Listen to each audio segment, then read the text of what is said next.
आप सभी को मेरा प्यार भरा जय श्री कृष्ण। तो इस वर्ष शरद पूर्णिमा 6 अक्टूबर को है। तो इस दिन रास उत्सव और कोजागर व्रत किया जाता है। गोपियों को शरद पूर्णिमा की रात्रि में भगवान श्री कृष्ण ने बंसी बजाकर अपने पास बुलाया और ईश्वरीय अमृत का पान कराया था। शरद पूर्णिमा की रात्रि चंद्रमा अपनी पूर्ण कलाओं के साथ पृथ्वी पर शीतलता, पोषक शक्ति, अमृत वर्षा करता है। इस रात्रि खीर का बहुत महत्व होता है।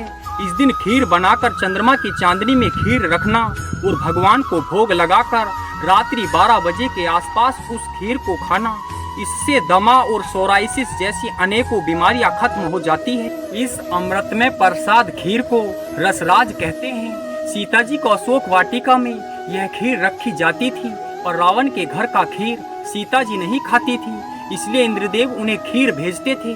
तब सीता जी खीर खाती थी और इस दिन भगवान का विशेष श्रृंगार किया जाता है। भजन कीर्तन करना और भगवान को खीर का भोग लगाया जाता है। और स्वयं महादेव इस अद्भुत रास लीला को देखने आए थे, परंतु रास लीला में प्रवेश केवल गोपियां ही कर सकती थी, इसलिए शिवजी ने गोपी का रूप धारण किया और गोपेश्वर महादेव के रूप में रास लीला में शामिल हुए। इसलिए आज भी भक्तजन गोपेश्वर महादेव की पूजा करते हैं। और इस दिन चंद्रमा की चांदनी गर्भवती महिला की नाभि पर पड़े तो इससे गर्भ पुष्ट होता है, क्योंकि शरद पूर्णिमा की चांदनी का अपना महत्व है। तो इसलिए शरद पूर्णिमा हमें याद दिलाती है कि भक्ति का सबसे बड़ा महत्व है समर्पण।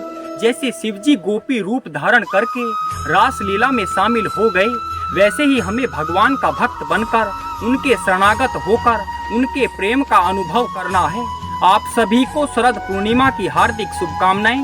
धन्यवाद। हरि बोल।